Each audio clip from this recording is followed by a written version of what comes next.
118 കുടുംബങ്ങളെ ജനിച്ചു വീണ മണ്ണിൽ നിന്നും കുടിയൊഴിപ്പിക്കുന്ന വഖഫ് നിയമത്തിന് ദാസ്യവൃത്തി ചെയ്യുന്ന ഇടത് വലത് മുന്നണികൾക്കെതിരെ ഭാരതീയ ജനതാ പാർട്ടിയുടെ സെക്രട്ടേറിയറ്റ് മാർച്ച് ഇതാ കടന്നു വരികയാണ്.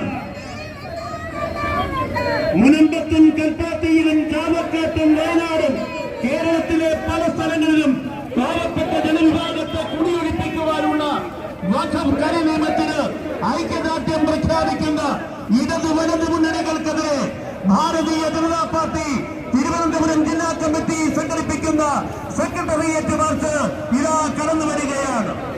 പോപ്പുലർ ഫ്രണ്ടിനും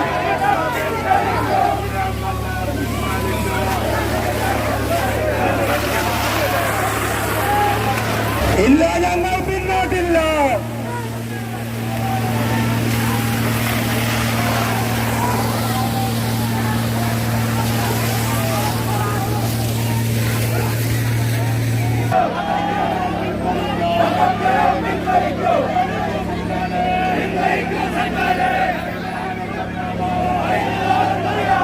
കേരളത്തെ തന്നെ മുഴുവൻ വഖഫിന്റെ അവകാശത്തോടെ ഒരു പ്രത്യേക വിഭാഗത്തിന്റെ സ്വത്താക്കി മാറ്റുവാനുള്ള നിലപാടാണ് LDF UDF നിയമസഭയ്ക്കകത്തും പുറത്തും എടുക്കുന്നത്.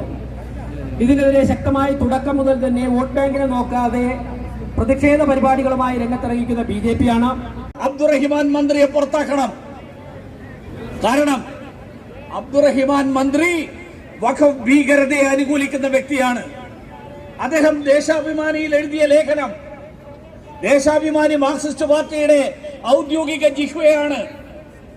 ആ ഔദ്യോഗിക ജിഹ്വയിൽ മന്ത്രിസഭയിലെ ഒരംഗം എഴുതിയിരിക്കുന്നത് ഇത് മാർക്സിസ്റ്റ് പാർട്ടിയുടെ നിലപാടാണോ സർക്കാരിന്റെ നിലപാടാണോ?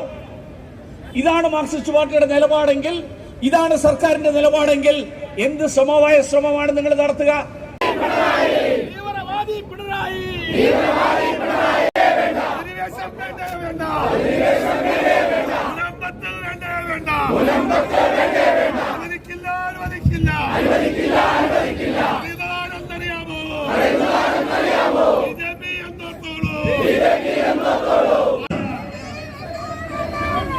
മുനമ്പത്തും കൽപ്പാത്തിയിലും ചാവക്കാട്ടും വയനാടും കേരളത്തിലെ പല സ്ഥലങ്ങളിലും പാവപ്പെട്ട ജനവിഭാഗത്തെ കുടിയൊഴിപ്പിക്കുവാനുള്ള വഖഫ് കര നിയമത്തിന് ഐക്യദാർഢ്യം പ്രഖ്യാപിക്കുന്ന ഇടത് വലത് മുന്നണികൾക്കെതിരെ ഭാരതീയ ജനതാ പാർട്ടി തിരുവനന്തപുരം ജില്ലാ കമ്മിറ്റി സംഘടിപ്പിക്കുന്ന സെക്രട്ടേറിയറ്റ് മാർച്ച് ഇതാ കടന്നു വരികയാണ്.